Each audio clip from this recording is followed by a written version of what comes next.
Run, river, run, run through the hills. Run, river, run to the sea. Run, river, run to your place beneath the sun. Run, river, run over me. Hi, welcome to Be My Guest. This is Jan Lewis. Today we have back popular demand, Julien Ayotte. He's one of our favorite authors. Julien, this is your fifth time with us? Yeah, yes. He was with us when we began in our temporary studio, and he's been coming, and this is his fifth book.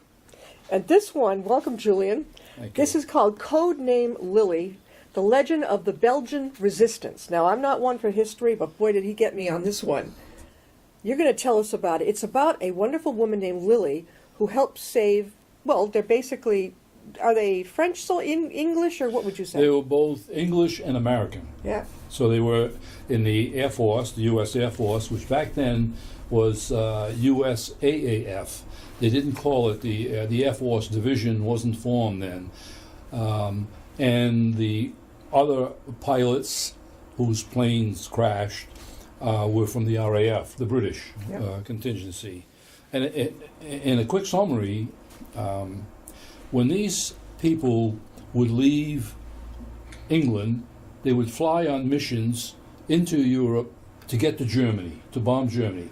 And so they had to fly over Belgium. Unfortunately, the anti-aircraft flak would often hit many of the bombers, and the bombers would crash, and so the people in the bombers, about 10 of them, They had to bail out. And some actually were getting shot after being bailed out by the German, Luftwaffe, but some who were fortunate enough landed into Belgium. Now, they land into Belgium, they haven't a clue where they are. I mean, they have an escape kit, but when you land on the ground and you're facing woods or whatever, you don't even know what north is at that point. And our main character, he got injured when he bailed out. Correct. The main character gets injured, and he gets rescued and hidden temporarily until the people who hide him can contact an escape network. And the escape network is called the Comet Line. They take him to a safe house, which they have many of them. Safe houses are places where they will give you new clothing to look like you're local. They will fit you with new identity cards, they will feed you, and they will prepare to have you escape out of Brussels into France, down to southern France, And Spain. over the Pyrenees Mountains. That's a trip. I see on your map in here. 800 miles. Walking. 800 miles. So they would go, as the cover shows, they go by bicycle, they go by train, they walk. Very seldom, they swim across rivers if they have to. However, whatever it takes to get there, they get there. Now, this woman that I introduced you to when this American crashes, her code name is Lily, and she wants only to be called by Lily because you don't want the Germans to know your real name because things have a way of leaking. So if they know your real name, you're in definite danger. But if your code name is Lily, you could be anything. You could be anyone. And so, as she often would tell the soldiers that she was rescuing, you don't want to know my real name. Just call me Lily.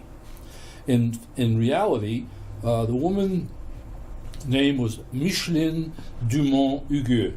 She died last November, 2017, at 96 years old. Okay. And in her brief 2 years working for the escape network called the Comet Line, she rescued 250 downed airmen and escorted them this entire trip across the Pyrenees Mountains. How did she put herself into this, Julien, or did they recruit the girls to do this? Well, her parents were in the escape network before she was. She was a nurse, 22-year-old nurse, 5 feet tall, just a midget. She looks taller than me. She looks taller, but she's not. She was only 5 feet. Ironically, her parents were in the escape network, and they got caught by the Germans. When she found out they got caught, she sort of had a guilt complex that here I am practicing as a nurse in a town far away from Brussels, and I just heard that my parents were arrested by the Gestapo. Yeah. Well, she tries to see them, manages to get into the jail. She's amazing how she does this. She's got a lot of guts. She sees them, but only for a brief moment, and then she is luckily to get out of there because they thought they had caught the whole family. Yeah, that's what I was.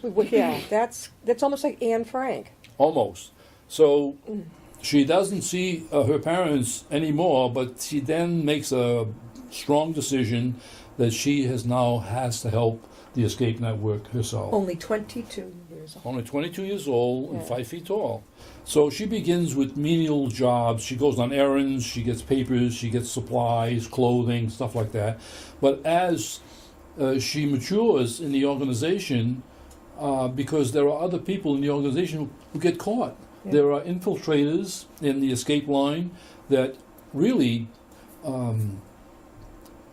they devastate locations by having 25 of the escape people arrested, and you never see them again. Yeah. So she's very clever, she's very persuasive, and she's very cautious. Yeah. She has no relationships, virtually no friends as such, and that makes you lonely, believe it or not. Yeah. And it's no wonder that at some point in time she is going to get attached to one of these people that she rescues. Yeah, that's coming up, how this book starts. And how the book starts is that I'm sitting here at home and I'm saying to myself, what a wonderful story this is, for several reasons.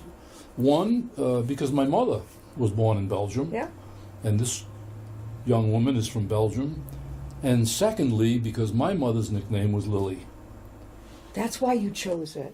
Okay. I had to write this book. I told my wife, I have to write this book. I have no clue what it's about, other than the fact that she obviously was a legend in this escape network. Has it taken you how long to research this? It was quite a while. 6 months. 6 months. 6 months of research. I have about the size of a carry-on luggage of research, that size, filled. Books, Wikipedia, newspaper articles, videos that I watched of Lily after the war. It was the most enticing, and it gripped me that I this is the most heartfelt book I've ever written. My heart was in it, perhaps because my mother came from there, and I didn't really know much about Belgium, other than my mother came there from there in 1919. Well, this Lily was real. You just changed her nickname, right? Or because that's her on the cover. That is Lily, but that's not my mother. No, but that Lily, you used that name. That wasn't the name, the code name of the girl? Or yes, that was the code So it name. happened to be the same as your mother? Yes. Oh, okay, wow. That's why. It was just coincidence, but it was a strong feeling. You know, you get this feeling that I should write this because I mean, how many times I run across someone who's from Belgium and whose nickname was Lily, just like my mother. Exactly. And it's not that far away. My parents, or my mother that is, left Belgium in 1919, right after the First World War. And the reason they left was that my grandfather, who had 3 children, including my mother, could not find any work. He was a cobbler. Yeah. And there was just no work. So they came to America. So they came to America. What did he do when he got here? Well, he worked in a cobbler shop, and he worked in mills because there were mills then. But he wasn't young. So when we were in, say, the mid to late 40s, he was old. He was 75, 80 years old. But now that's not. That is not old now, but back then it was. Yeah. And then he died at like 84 years old. So I didn't know him well other than the fact that he lived with us, but I was only a child. I might have been 7 or 8 years old when he died. So he lived through this occupation type of problem. Oh, absolutely, absolutely. So he knew enough to leave after the First World War because they couldn't find work, and he said he could not see, and if you read the introduction, the very introduction, it tells you that the economy in Belgium really didn't get any better till about 1930, 31. Yeah. Now, that's 10 years after he's already left. And this Belgium suffered so much damage during World War I. Terrible, terrible. Now, again, we're talking with Julien Ayotte, and he's got his 5th book. Boy, is this a winner. Codename Lily, Legend of the Belgium Resistance. Based on a true story. When you first start reading chapter 1, he nailed it. He got me right off the bat. The telephone rang at the home of Dr. Antoine Papineau in Cranston, Rhode Island. Now, that's based on a friend you had, the last name, right? It is. I had a friend who passed away about a year ago, and his name was also Papineau. And I have a habit of either putting first names or last names of people I know in my books, and they love it. Yeah. And I also have, all of my books have a Rhode Island exposure. Yeah. It may not be for long, but this one is Cranston. And what it was the man calling him had found something in the home that he and his wife had moved into that this guy had grown up in. Correct. And it was that mysterious box. So tell us what happens. He gets the box. Well, before he gets the box, they want to make sure that he's the right guy. Yeah. So they ask him, if you know where this farmhouse is that you used to live in, I don't have to tell you where it is, and you're the one whose father's name was Gerard, then I found this box, and I think you should come and get it. I didn't open it because it was sealed, and it was addressed to Sergeant Gerard Papineau. And the son, his name is Tony, he wonders, he says, I never knew my father was even in the war. Yeah. I mean, he died when I was only 5 years old. And so it was in 1953 when he died. And so, he says to him, I do remember the place. So he decides to go. Yeah. He gets the box. And he had to have proof with him that who he was, the man that had Yeah, said, he bought his marriage certificate, which had, or his birth certificate, it had his mother and father's name on it. Yeah. And there was Gerard Papineau on it. So the man who owns the house now was convinced, you're the right guy. So he gives him the box, he takes it home, and he's dying to open it. I mean, but it's like... But he had to get tools to open it. Correct. It's like, you're walking around the box, and you say, I wonder what's in here. Yeah. Finally, he gets a hacksaw, and he cuts the lock off, he opens it. Inside, he uncovers unbelievable information about his father's life that he never knew about. His father had been in the war. His father had gotten medals. His father had fallen in love with a woman who had rescued him after he had to parachute when his plane went down. Lily. And he said,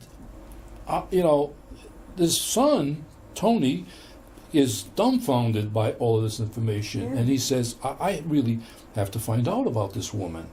And they uncover an old onion skin letter hidden inside the journal. It's right here. And they read the letter, and it's clear that they were in love. Yeah. And it's a letter that's written to Gerard Papineau after the war, and it's explaining how he had promised to come back for her, but he couldn't because they were in America and she was in Europe. Yeah. I mean, it really is a lost love story. And so they each went on with their lives. He met someone else, she met someone else, but it gives me an opportunity for people to now find out more about who is Lily. Yeah. And so when Tony, the son, starts looking stuff up on the internet, he is dumbfounded by who this woman is and what she did. And so he feels obligated to tell his own children and his wife and say that, kids, your grandfather was a war hero. Got the medals, too. Talks right about the medals, the Distinguished Medal, Flying Medal, and he gets a Flying Cross, one from the RAF, one from the U.S. His father says, he goes to the veterans, they don't know anything about it. And he says, this is not uncommon for people in World War II to not talk about it. Why? It was so traumatic and so devastating for young Americans who were at the time 19, 20 years old to see so much killing, so much death.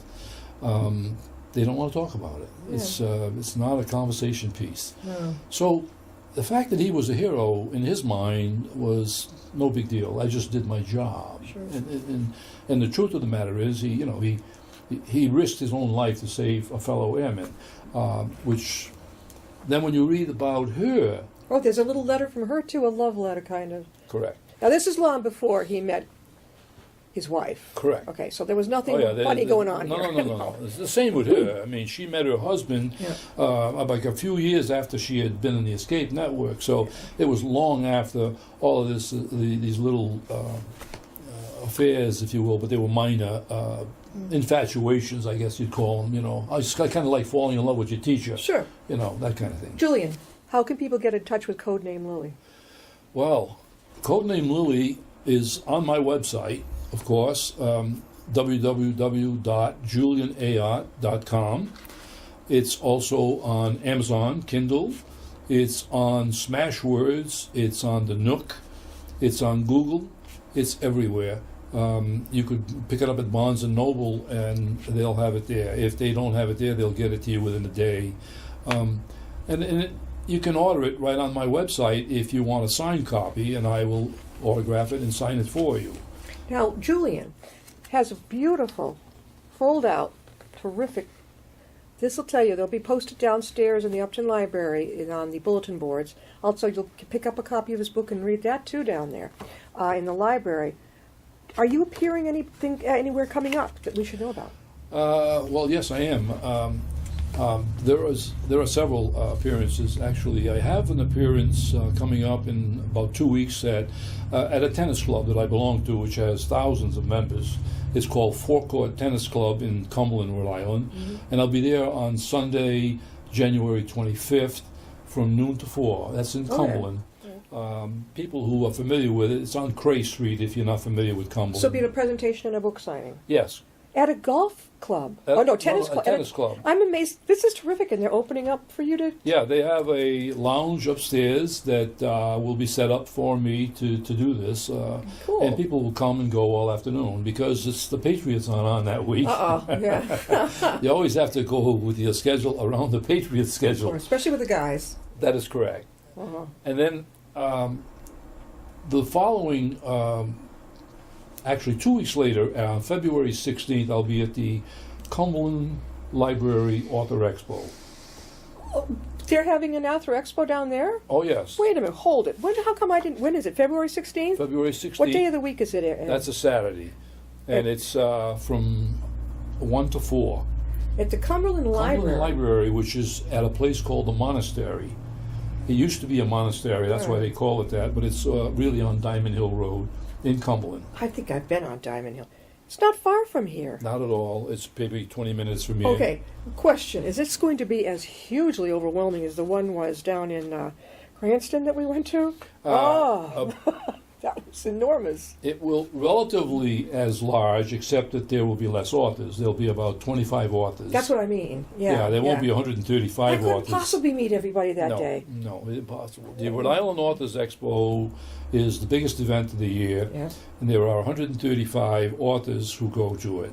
I personally don't like those venues because people have too many choices to make and definitely. limited amount of funds to spend. Even if it's before Christmas, if they don't get to your table soon enough, I know it. they have bought everything that they want already, in all likelihood.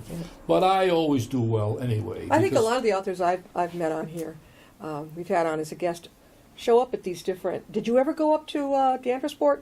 I told you about that, didn't I? Every July they have Danversport. It's a huge yacht club. Yes. Did you ever get up there? Yes, I have. Well, did you sit there as an author? Yes, I did. What did you think? I didn't like it myself. Yeah. But that's my own personal opinion because of the size. Yeah. I find smaller venues where there are less authors, I do far, far better. I went to a small business author expo at the Crown Plaza in Warwick. Yeah. Beautiful sized room. There were 100 vendors, but only 4 authors. 100 dentists? 100 vendors. Oh! No, vendors. Well, ironically, you say that, but my third appearance coming up is in March at a wealth expo at the Crown Plaza. Okay. It's all Wealth? about, health. Health, yeah. Health Expo. Yeah. It's all medically oriented. And how did you get into that? They want some variety, so Yeah. they get maybe 3 or 4 authors. I go for those. Well, like Julien, crazy. your book, when you put Julien in a huge authors expo, yours is so different than the other ones I've come across.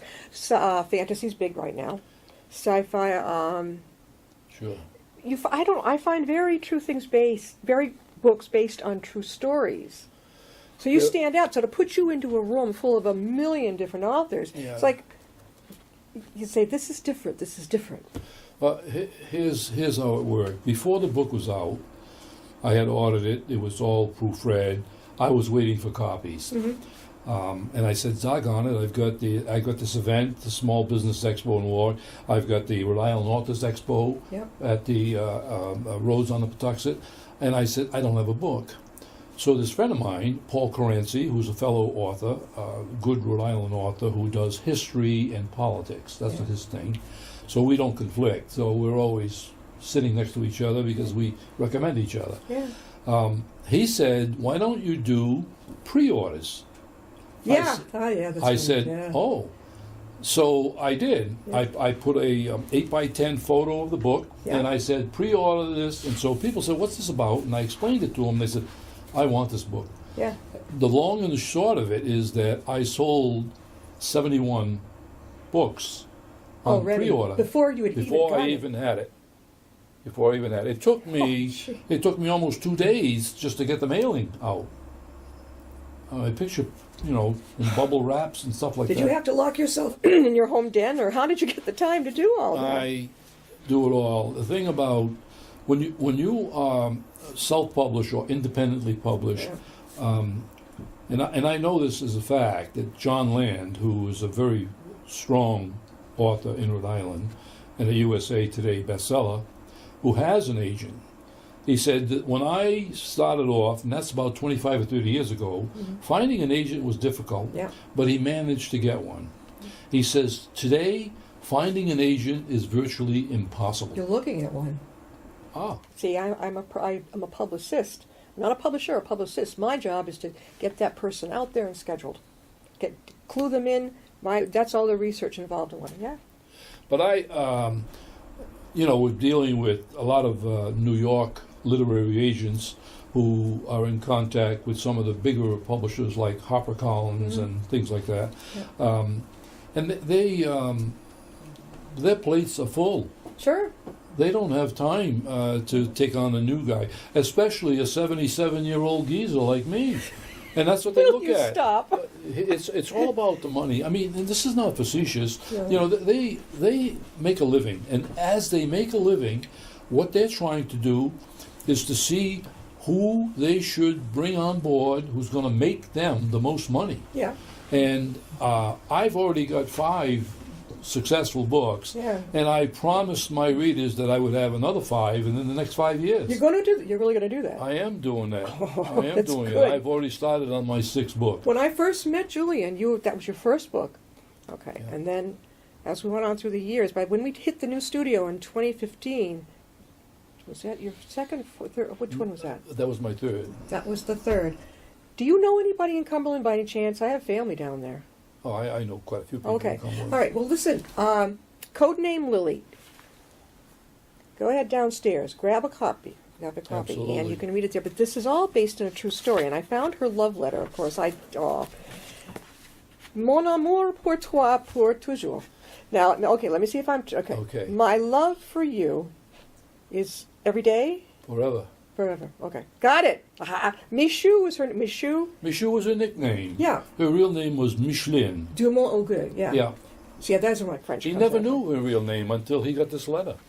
And he kept this, and he hid this in this little room that I don't think this guy knew about. It was a hidden room in his house. He wanted it to be stored away somewhere, unobtrusive, so that no one would even see it. He was a typical World War II soldier who really kept that part of his life to himself. He is darn lucky that the family that bought it Yeah.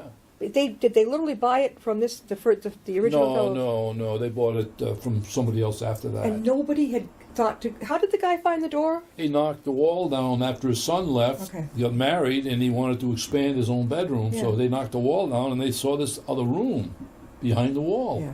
And there was the box. That's a mystery. I love. Well, it starts off as a mystery. You got me right there. It's it. And then he looks at it and he thinks, well, with the guy that called him about it said, "Look, I found this in the house you used to live in." He said, "It's not gold doubloons or something. It's not because it was not heavy enough." Well, he said you can rule out gold because Yeah. it's not heavy enough.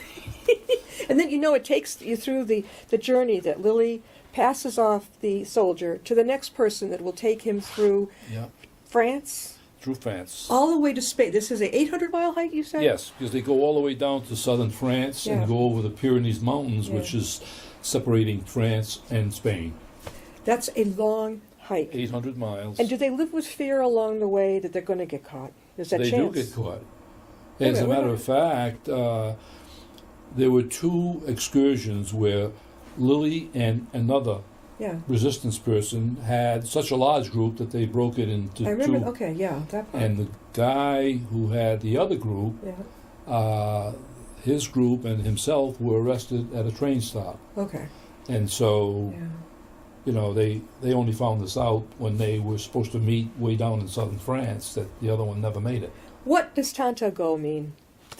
Was that her grand... Tantago is, that's her code name. Her name was Elvire de Greff. Okay. She was a housewife with a child and a husband. Very, very smart woman. And she had a nickname because she had a dog. Yeah. And the dog's name was Go-Go. Okay, I remember okay, yeah, you wrote about that. And they needed a nickname, so she just grabbed Tango, which means aunt. Yeah, Tanta Aunt in Go. French? Yeah, Tant means, yeah, I should know. yes, Yeah, I means got it. aunt. Yeah. And her husband's name was Oncle, which means Oh, uncle. Yeah. They're just code names, that's all they were. They grab them out of the sky. Have you ever been to Belgium, where you hail from? I will be in Belgium next October. Well, this should be the hit of the year. The woman in Belgium who runs a Remembrance Society in the back Yeah. has invited me to attend their annual reunion conference. When is that? It's in the second week in October of 2019. Wow, you got a plan to come up. You're gonna have to start making plans now, right, for this trip? Yeah, she is instrumental in having sold almost 50 books Already? already in Belgium. That doesn't equal the 70-something that you've got ahead of... No. Oh, This is an God. addition. These were bought on Amazon France. Oh, But what she's trying to do for me now is to get the book translated into French. good idea. She's looking for a publisher to translate the book into French. And she said, with all the people in Europe, Yeah. this is a heck of a story that people would love to read.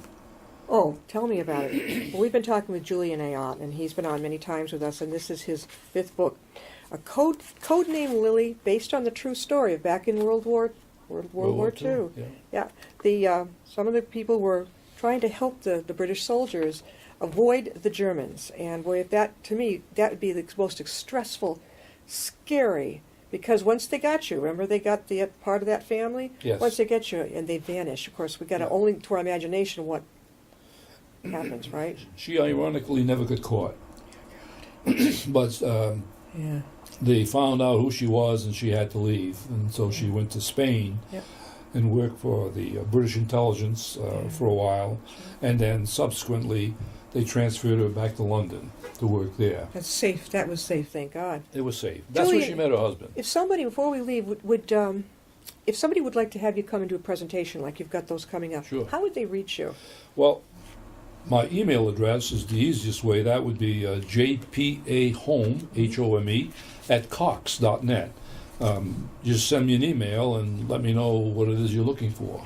He's got these great brochures. You're going to find them downstairs at the library. Look on the bulletin board. Where was this picture taken of you? That's not a... That is taken at the Museum of Work and Culture in Woonsocket. Oh. At my first book, Flower of Heaven, Yeah. my first presentation, which was standing room only. Flower of Heaven, Dangerous Bloodlines, A Life Before, Disappearance. That was good, too. and Codename Lily, and I've told him that this one is my favorite of all the ones that he's written. You just keep getting better and better. What is it with you? There's something in the water down there, right? It must be. Julian, thanks so much. Now, have you got another book in the... Do I dare ask if you've got another one coming? I do, but I can't tell you about Why? it. Can you give us a hint? Is it real, based on reality? Is it... It is a fiction. Okay. It's fiction. Yeah. This one is fiction, as my first four were fiction. Historical fiction is very difficult to do and Yeah. takes a lot longer. Yeah. And if I'm going to stick to my schedule of doing 5 more books in 5 years, Yeah. I can't spend 6 months doing research on a live story. You just did that with this. That one took 6 longer than I months. thought. I can picture you hours sitting there, microfishing, whatever it was. Yeah. My wife considers my office a disaster area, Oh, you're like I am. I'm like a teenage kid. Oh, I mean, the yeah. room... it's a but mess. I tell her I know where everything is. My father was like that. Don't touch anything. I know where it is. It could be a pile here. Julian, thanks for being with us. We'll see you next time when you make